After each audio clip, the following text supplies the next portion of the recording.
It's a perfect time to read a story. There's a lot going on in our world right now. A lot of families that have had to move, and that wasn't something that they planned.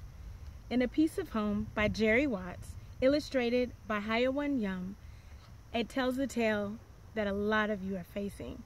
Okay? It's not the easiest when you have to relocate. So I hope this story will help you out a little bit and give you a little bit more comfort and peace of mind. This is dedicated to all of you that have been misplaced and displaced by the storm. In Korea, my grandmother was a wise and wonderful teacher. When students bowed, she held her shoulders erect, but her eyes sparkled. Even at home, my grandmother could find the extraordinary held within the ordinary, like how she coaxed her magungwa shrubs to blossom into tanchum flowers, revealing their bright red centers. Beautiful. In Korea, I was ordinary, a regular boy, playing and laughing and bossing my little sister, Sarah. I was not extraordinary, not different. I was just me, like so many others.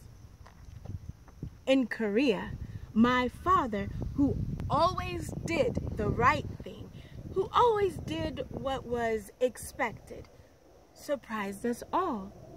He accepted a position at a law school in West Virginia. Who would expect West Virginia? He laughed, and so did my mother. I did not.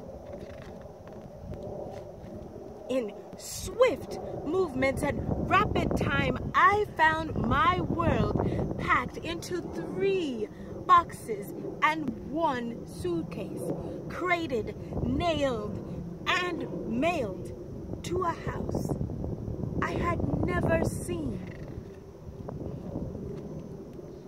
In West Virginia, my grandmother stays at home, and she does not hold her shoulders erect, and her eyes do not gleam at all. In West Virginia, I am not ordinary, I am different. My eyes are not big and round like everyone else's, and my hair does not tumble in thick curls or make a golden halo around my head. My new classmates, they smile and talk, but it is a sharp noise.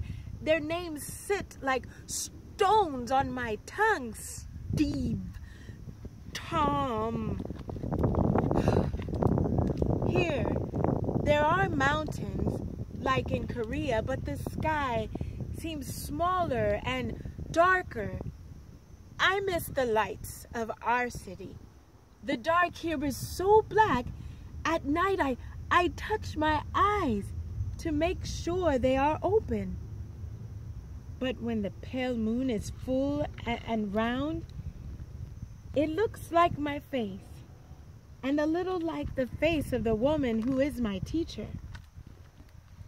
My teacher is nice. She tries to help.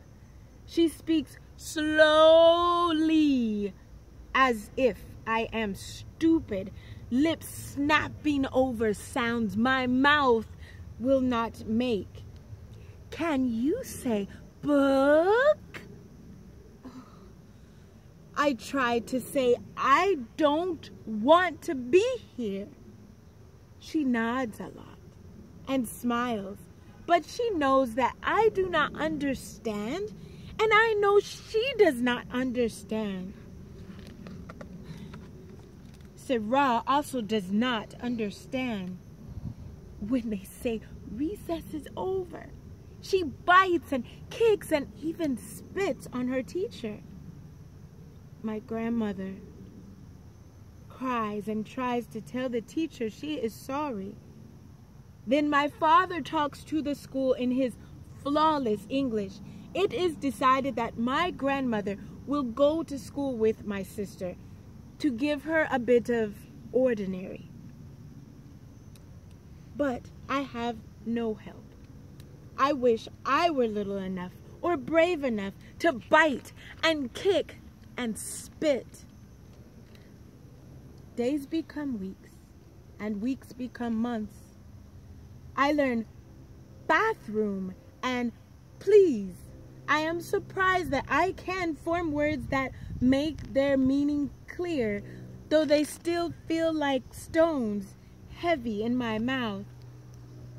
Pizza. They work though. Play with me, like in Korea. Pass it back, like in Korea. Let's throw it at the girls. Okay. Grandmother is learning too, along with Sarah.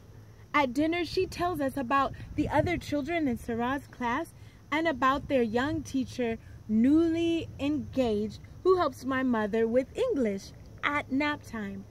And my grandmother, with halting words, gives her advice. One day, Steve says, "Hey, John, come over." My first visit to a friend. In his yard, I discover a red-centered blossom. Magangwa, I say. Rose of Sharon, Steve says. It's Magangwa. In Korea, I say. It's Rose of Sharon here, he says. When I leave, Steve's mother gives me Magangwa blossoms and a tender shoot to take home. Oh, a piece of heaven, grandmother says. A piece of home. Here it is called Rose of Sharon. My grandmother plants the shoot, and at the end of summer, she takes one of the Magangwa blossoms and sews it into the wedding dress of her teacher friend, like our family does in Korea. And I can say, "Steve, come over," light like a bubble on my tongue. And that is ordinary in our new home. A piece of home.